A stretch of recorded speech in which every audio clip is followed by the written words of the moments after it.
In just 18 short years of life, rapper Lil Snupe earned himself a whole bunch of accolades, whether he was being dapped up as Meek Mill's protege or being called the Freestyle King. Once Lil Snupe hit the ground running in 2012, he instantly became one of the most well-respected MCs in the business based solely off his talent on the mic. His absolutely lethal flow partnered with that trademark southern drawl, propped up with his punchlines, and made each bar hit all that harder. With as much potential as he had, no one would have ever imagined that only a year into his career, Lil Snupe would already be gone. Shot and killed over a bet gone horribly wrong. Have you ever wondered what really happened to Lil Snupe? Then stay with us as we revisit his legacy on our newest episode of Before They Were Gone. Lil Snupe was born Adarian Ross on June 13th, 1995 in Jonesboro, Louisiana, and he started rapping from the extremely young age of just 4 years old. Snoop's mom, Denisha Ross, recalls that back then, when her son was barely bigger than a toddler, he approached a local neighbor and told her that he was going to be a professional rapper. When this neighbor laughed off the proclamation of a child, Snoop reportedly responded with, "Yeah, you're laughing now, but you're not gonna laugh when I blow up." At the age of 8, Snoop recorded his first rap song. Back then, he and his mother were living in Dallas for a brief period of time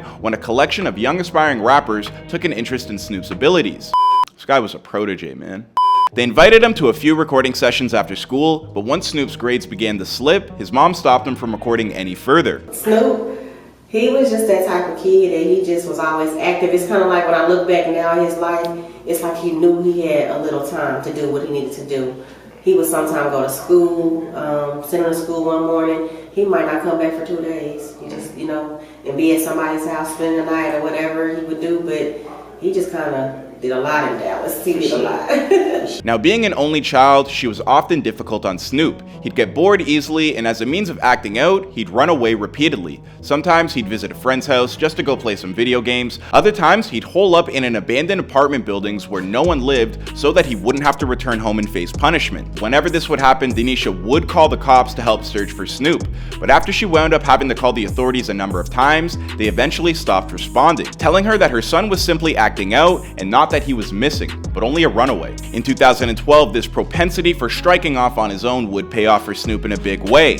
That year, Meek Mill was stopping off at Grambling University in Louisiana, so Snoop headed there on his own, searched out Meek Mill's van, approached the window, and knocked on it repeatedly to get their attention. When the window finally lowered, Snoop threw Meek a recording of some singles and split. The legend goes that only 20 minutes later, Meek Mill called up Lil Snoop and asked him to become a part of his Dream Chasers record label, but the truth is a little bit more complicated than that. You see, after his initial meeting with Meek, Snoop returned home and told his mom all about it. He also told her that Meek had invited him to Philly to sign with his label. Denisha was hesitant to let her son go all the way to Philly by himself, but the next day, Snoop showed up with a Greyhound ticket that he said was from Meek. His mother thought it was weird that someone as successful as Meek would only send a bus ticket, but she gave her son her blessing and he hit the road. It would be a little over a year later, after Snoop was already gone, that the Sheena would learn the truth. Meek never paid for Snoop's Greyhound ticket. He never even invited the kid to Philly in the first place. Snoop had done it all on his own prerogative, on his own dime. Upon his arrival in Philly, he called up Meek's people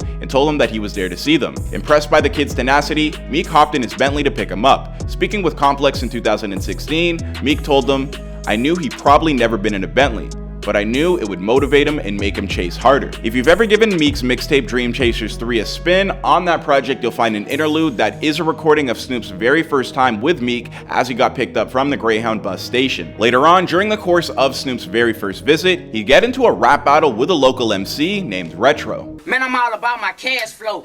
I'm the shit. My mama had me out of asshole. I be acting. Know that we making these pussy be talking. I swear to God, I'll blast them. Show them that I'm for real. Man, I be bald. Look at that fake ass chain. Look like he got it from the mall." Snoop would wind up winning that rap battle and earning Meek $10,000 off of Retro's sponsor, football player Deshaun Jackson. Rather than keep the money to himself, Meek says that he gave it all to Snoop, and from that point on, their bond was unbreakable. Over the course of the next few months, Lil Snoop's reputation as a pure fire spitter only grew and grew. Dozens of videos were posted online of Lil Snoop dropping freestyle after freestyle, embodying anybody who dared challenge him, including his mentor Meek Mill. Meek was so impressed with his talent that he admitted to Complex he would spit off the top like it was written.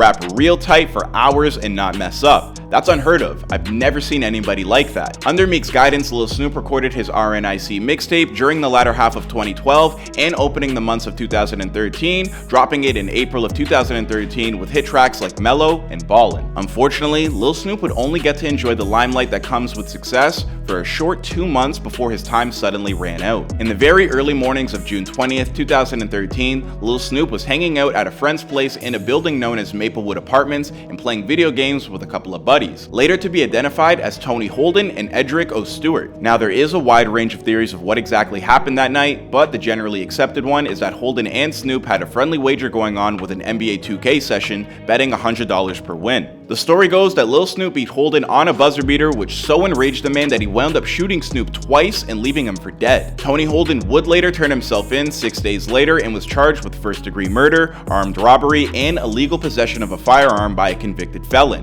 But here's where things get iffy. A few weeks later, Edric O. Stewart would be brought in on manslaughter charges. I feel like you take a child's life.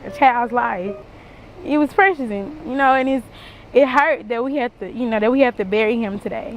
Like you took away a friend, a son, and an icon to a lot of people. At the time, Edric was called a witness and an alleged accomplice to the crime. Then came the twist. Ballistic evidence from Holden's weapon did not match the bullet slugs found in Lil Snupe's body. Rather than release Holden, however, he was eventually convicted on the possession of a firearm charge and sentenced to 10 years in prison. Meanwhile, Lil Snupe's mother, Denisha, is convinced that it was Edric who shot and killed her son all along, and she's furious that police not only let him go, but never have officially convicted anyone for the crime. She told XXL, "I just think the police are lazy. It's a prejudice issue, we're a small town, and it's just another African American dead. A lot of evidence was messed up. They didn't protect the scene, and they just didn't put forth the effort to find out what happened to my son." Lil Snupe was laid to rest at Jonesboro Hodge High School on June 29, 2013. There were hundreds in attendance for his service. One of the speakers was Meek Mill. Lil Snupe's father, a man who was incarcerated for most of his son's life, also read a letter promising that once he got out of jail, that his son's name would forever be on his lips. Well, flash forward to April 12, 2021, and Lil Snupe's father, Charlie Brown, is now out of jail and visiting his son's grave for the very first time, and he's not very happy with what he's found. You heard me? This ain't got no motherfucking headstone on this. Got a vault though. Slab, but goddamn. I never think I come see my motherfucker. Ain't got no motherfucking headstone, man. This motherfucker boy had a monument up to this. You know what I'm saying? Furious that his son's grave doesn't have a proper headstone, Charlie took out his frustrations on the rappers that his son used to associate with. But in actuality, Snoop's mother said that the reason her son doesn't have a headstone is because it would be too painful for her to look at. She also revealed that Charlie was already aware of the headstone situation. It was simply putting on hires for social media to get some attention. Now, more than 8 years after his passing, Lil Snupe is still widely regarded as one of the best freestylers to ever do it. This young man had so much to offer the world, and it's a true shame that his time was cut so drastically short. But at the very least, even nearly 10 years after his passing, Lil Snupe's legacy still stands strong. Rest in power, Lil Snupe, you deserve it.